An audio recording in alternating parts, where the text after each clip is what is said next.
can hear you.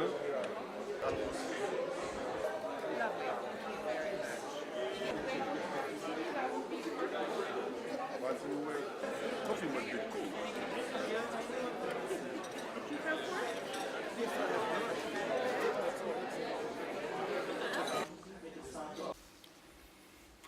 His Excellency, the President of the Republic of Fiji, Honorable Ministers, Your Excellencies, distinguished guests, ladies and gentlemen, Bulavinaka, and a very good morning to you all.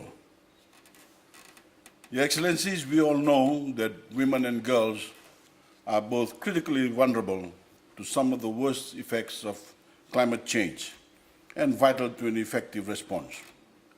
So it is my great pleasure as incoming COP23 President to welcome you to the Gender Diplomacy Breakfast this morning and to assure you that throughout the term of Fiji's presidency, gender issues will get the priority they deserve. As the world experiences the extreme weather events, rising seas and changes to agriculture caused by climate change, women often have the least resources to cope. And this can add an extra burden to the poverty and lack of opportunity that billions of women around the world already face. But Excellencies, ladies and gentlemen, women are also powerful agents for change.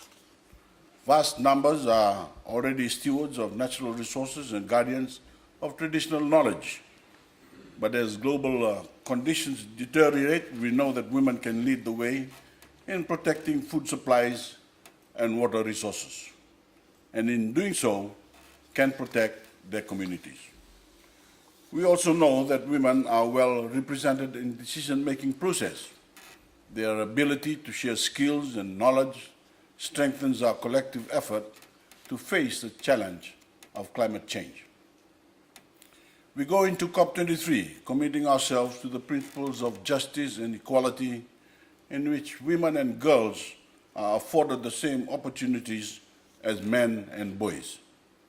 We can all be proud that the adoption of the first Gender Action Plan will take place at COP23. This will help ensure that the benefits of climate action are shared equitably. And we need to integrate these principles and practices throughout the work of the institutions that govern our collective response to climate change. A great deal deserves to be highlighted, not only here at the pre-COP, but when we get to Bonn. But I just want to say something about Fiji's response to the gender issue that I think will resonate with many of you, wherever you in the world you call home.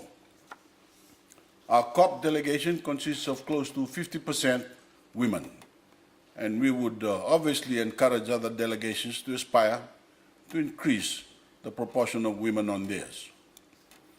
Excellencies, ladies and gentlemen, you have all seen our chief negotiator in action, and I'm sure you'll agree that Ambassador Nazhat Shamim Khan is a great representative for Fiji.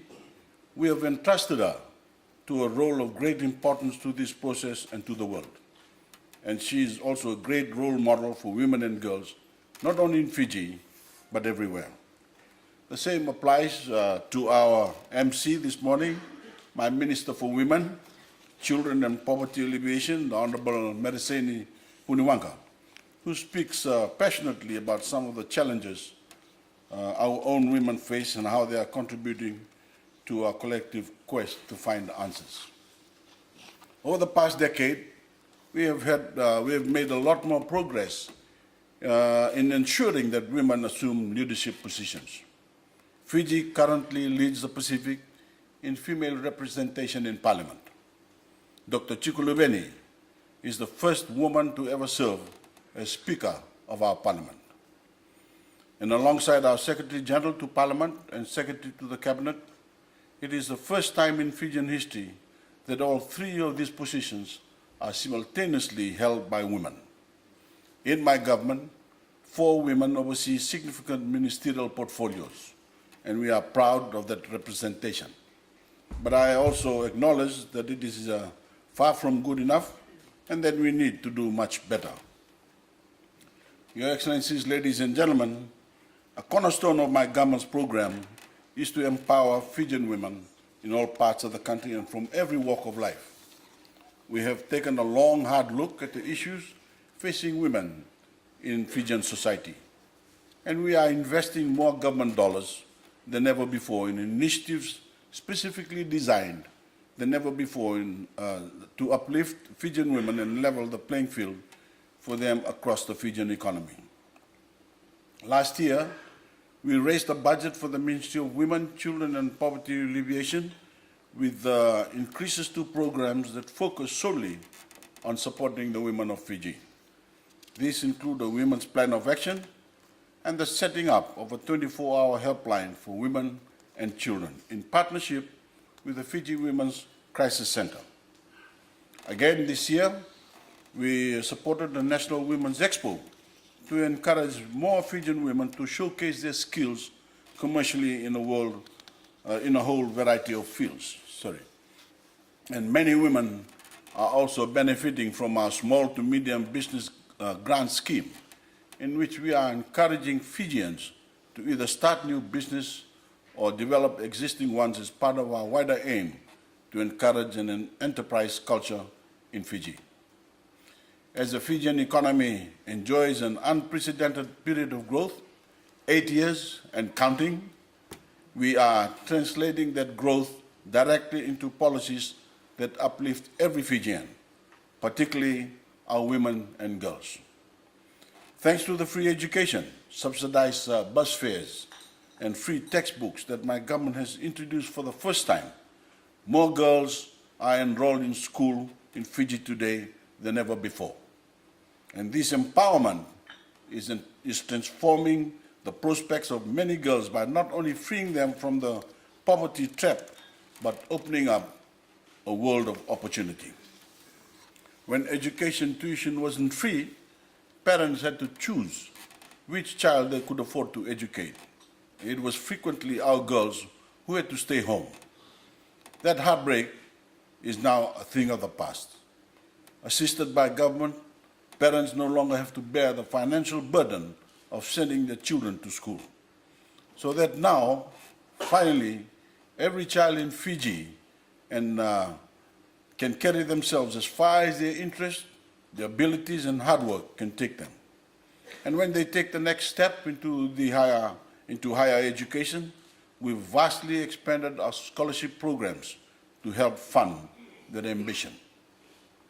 It is by far my government's proudest achievement, and successive studies have shown that when women are educated, they are not only better placed to raise living standards for themselves and their families, they are much more likely to embrace effective family planning. And because that reduces the population burden on the environment, it is in the top 10 most effective ways of combating climate change. So, Your Excellencies, ladies and gentlemen, improving the status of women is a core imperative in tackling the effects of climate change. That is what we are doing in Fiji, and that is what we must do around the world. We have a great deal to look forward to at COP in terms of advancing the gender issue. The Presidency, together with Switzerland, is organizing a dinner for female leaders on November 13, the eve of Gender Day. And on Gender Day itself, there will be a high-level breakfast supported by the Mary Robinson Foundation.